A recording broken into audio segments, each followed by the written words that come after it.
Hey guys, and welcome to another episode of MINDFLEX. Thanks for being here. I'm Dom, sports psychologist and co-creator of MINDFLEX. And I'm Courtney, elite athlete and co-creator of MINDFLEX. Today we're going to talk about another high performance pillar of performance, and that is goal setting. Because high performers don't just dream, they plan, track and execute. Goal setting is your roadmap to success. Absolutely, and research does show us that if you have structured goal setting, that it helps athletes in a multitude of ways. As an athlete, goal setting has been an absolute game changer for me. Not just having a dream of competing at major championships, but breaking it down to actionable steps that I can take each day. And when athletes set clear goals, they don't just feel motivated, they also feel in control. In our MINDFLEX journal, we teach 3 different types of goals, and we can look at it as like a performance pyramid. At the top of the pyramid, these are our outcome goals. They're exciting goals, aren't they? Yeah, they're your big achievements. So winning a title, qualifying for nationals, breaking a record. Like, they're really big, exciting goals, but you may not have direct control of those bigger outcomes. But that's okay, because we also have another tier of goals, and that is our performance goals. These are measurable improvements. For example, running a 400 meter in under 50 seconds or hitting a PB in the gym. And then at the bottom of our pyramid are our process goals. This is where the magic happens. These are your daily and weekly habits. Training with intent, doing your recovery, managing your mindset. And the research is clear, so when you master those processes, that can impact that improved performance, and then those outcomes will follow.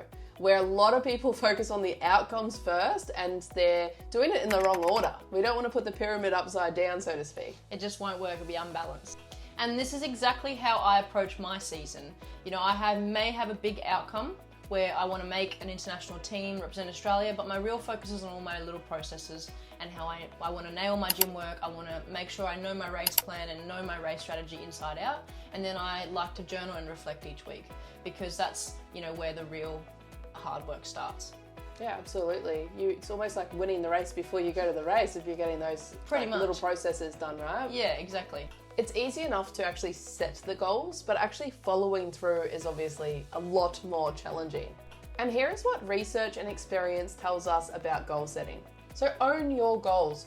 Autonomy matters. So set self-goals, improve motivation, consistency, and psychological ownership. Yeah, and be specific. Replace vague ideas like get faster with exact outcomes and actions. And challenge yourself. So set high but realistic goals to achieve drive and focus. Celebrate progress, so track your small wins, boost dopamine and self-efficacy. Adapt. Elite athletes know how to pivot. For example, when injuries or setbacks occur, they adjust, they don't just abandon the goals. And watch out for perfectionism. One off day does not equal failure, and progress over perfection always. Yeah, I can really relate to this. You know, there are days where my body feels so sore, I'm tired, I'm fatigued, I'm not hitting any of my training target times. But you know what, I don't panic, I adjust and I adapt. And that's the mindset that I've built, and it comes from really doing this kind of work consistently and all the time. Absolutely, and that's why success isn't just about like PBs and those outcomes, it's about staying committed when it's hard as well. So that's a little intro into the different types of goals that we touch on. We're going to go into more depth in the next video about how we're going to actually start to plan those goals and what that actually looks like. What sort of questions do you need to ask yourself to set the right goals, and how do we actually start to make those goals come together? Yeah, exactly. So thank you so much for listening. Thanks for tuning in, and yeah, keep showing up with purpose. You got this.